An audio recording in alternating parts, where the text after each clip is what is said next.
Anything else going on? Also, we've got the Ridiculous and the Sublime sales still going on for this month. It's all Superman comics. I know Man of Steel is coming out. Is it tomorrow? Or Friday, June 14th. So by the time you hear this, it'll have been out. I hope that it's great. I'm excited at the prospect of a quality Superman film. I feel like the guy does not get enough play. You know, kids don't think he's as cool as the darker and edgier heroes. Yeah. But I think there's something he's so iconic. I would really love to see him in an inspiring, moving role. They certainly have put him on as much as they could for marketing, anyway. Oh yeah, it's like you can go in anywhere and find Superman something. I could go into AutoZone, probably find win free tickets when you buy this oil. I don't know. Superman uses 10W30. So, yeah, I'm looking forward to it too. So that's going on. They're all Superman back issues. Anything to do with Superman in the back issues, 15% off. Also, Marvel related titles that have Marvel in the title itself: Marvel Tales, Marvel Team Up, Marvel 2-in-1, etc. You got any questions? Go ahead and ask. Those are all 15% off. 25% off if you get 20 or more. Let me see. And I know last time we revealed this month's selections, we did a little bit of a dramatic reading, and I believe we had some requests from people for more dramatic readings. So I just wanted to say out there that maybe that could be a new feature that we do. If people want to send in maybe requests, I'd be happy to do that. And you know what? Characters to do. I think it'd be a lot of fun. I would even read it before reading it on the air. We could even a little read through, a little prepared. Round table. We could maybe even get some more of the crew in on it. I think it'd be a lot of fun. Get some sound effects. Be like old timey radio. Oh, if you've never looked up the old '60s Marvel Action Hour, whatever it was, Marvel cartoons from the '60s, great. Head over to YouTube right now. Look them up. I feel like between the three of us, we could do just as well. Awesome. Yeah. So I would totally be on board. Pretty much lacking back then, but yeah. It was sub. Oh yeah, animation might be inflating it. Yeah. Still photos of pictures with that they move sometimes. It's just color forms. Exactly. Yeah, maybe the cut out. Exactly. That Captain America stays in the same position, but his shield goes do. Pretty great stuff. But, I had a trivia question I wanted to throw out there. I don't think I had thrown out a trivia question recently, or that I could recall. I was reading my copy of Jim Stranko's History of Comics. If any of you are into the golden age or the establishment of comics and superheroes as we know them, it's a great read if you can get a hold of it. But I didn't know that there was Harley Quinn is a popular character now, and she was invented for or created, as characters are. She was created for the Batman animated series. Bruce Timm? Bruce Timm was the creator, I believe, or him and who's the other guy who does all those? All the animated stuff. Yeah, I can only remember Bruce Timm. Yeah, Bruce Timm is the guy. Anyways, I'm pretty sure he's the artist, right? Yeah. So he drew her, pretty much came up with her in any event. Then she worked her way into the comics world, and she's a very popular character. But there was a golden age Harlequin, not Harley Quinn, but Harlequin, who, from what I could tell, is similar in certain ways. Kind of intriguingly, I thought. I know there was also a Harlequin who was the Joker's daughter that would show up sometimes in the Silver Age and Bronze Age. Huh. She was in Kingdom Come. I think she would work with the Teen Titans sometimes. Oh yeah. So I'm not talking about her. There was a female Harlequin, kind of like a Catwoman situation, sometimes friend, sometimes foe, of a certain Golden Age DC hero. Trivia question: which one? Okay, so that's a good question. I'm going to have to do some research on that. Yeah. If you think you know, how do they answer? Well, you could come into the store, and or if you're in the store right now, hearing us over our in-store PA system, just let us know up at the register. If you got an idea, you could also email us at podcast@thatz.com, or you could give us a call at 508 499 ZORG. Okay. ZORG. 499 ZORG. But, Someday we'll figure out what numbers that is, too. Yeah, Zorg just is cooler. It's easier. It is. Evan, do you have anything that you would like to share with us? Let's see. Before we head out, I just want to say we still have boxes of Modern Masters left over. The set came out. It was really successful. I'm glad that a lot of people were able to come in and get boxes. We were afraid that we might be limited, but we still have some left over. So definitely stop in. I'm sure they'll get limited at some point as they start to dwindle over time, but right now we still have plenty, so just stop in. You mentioned the reading.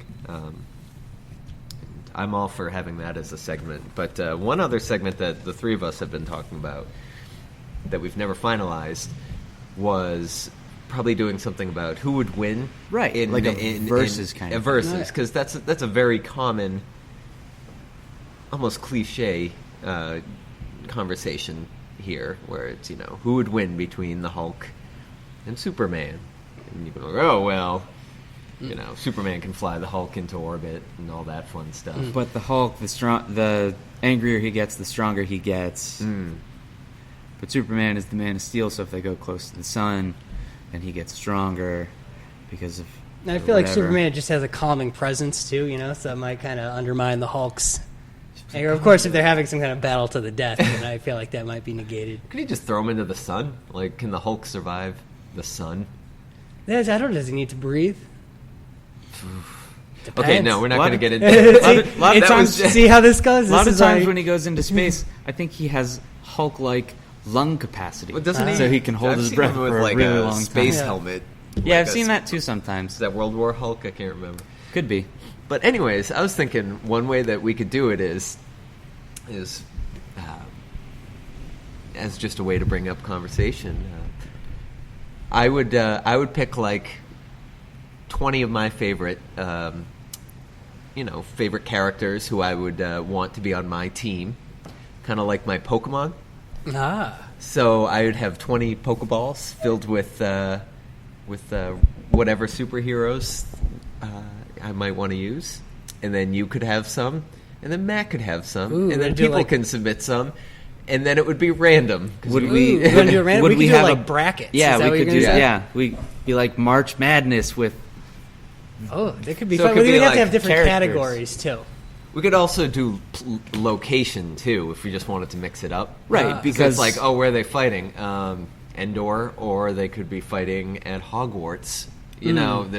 Right. You got to think of their surroundings because, like, if I was going to throw Namor in there, any place that's dry, he's not going to be as powerful. Now, if it was Namor versus Human Torch, Aquaman, yep, man, who knows what could happen in that? So, I'm proposing. I'm going to come up with. What did I say? 20? 20. I'm going to come up with 20 superheroes for next week. Or not even superheroes. They could be video game characters, pop culture. An intriguing icons. One, I think I got into a prolonged discussion with a customer not too long ago about Superman versus Goku from Dragon Ball Z. There's a lot of intriguing considerations going into that fight. That one is a thinker. And we could, who knows, there could be...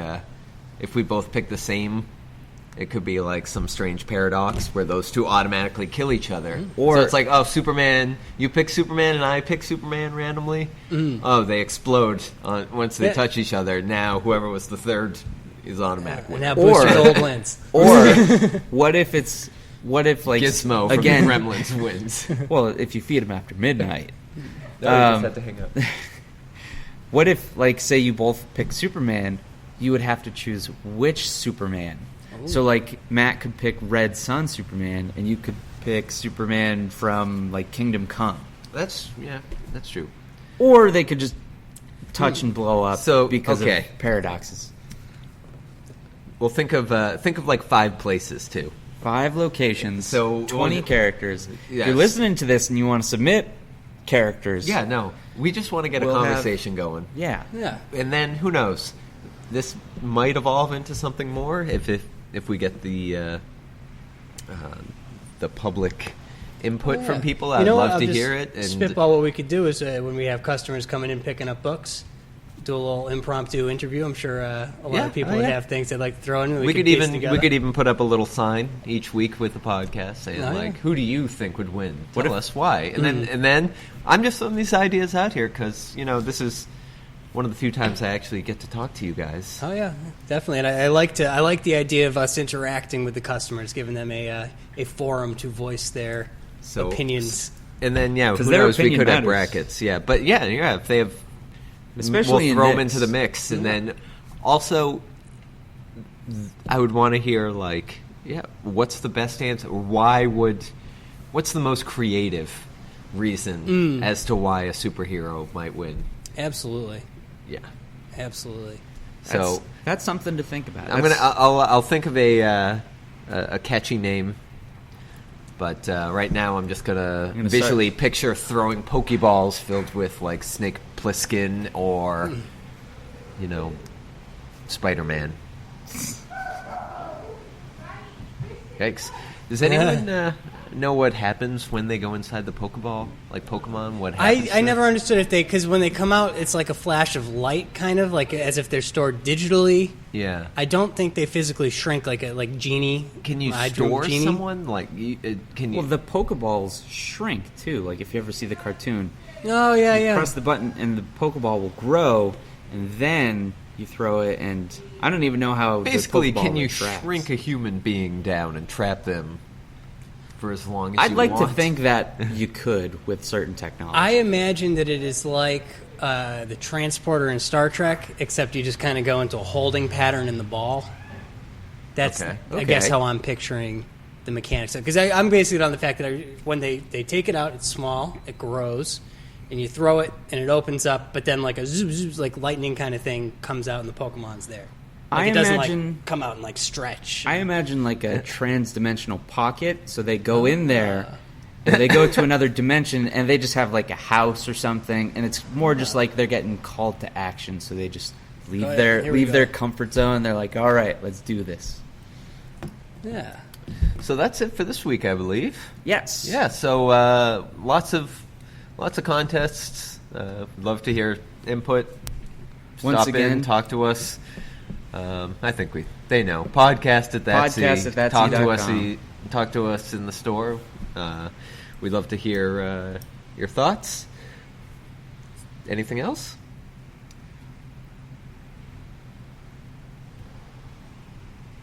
No. No? Okay. then. Thanks for listening. All right. I am Evan. I am Kevin. And I'm Matt. See you next week. All right, take care, guys. Woo.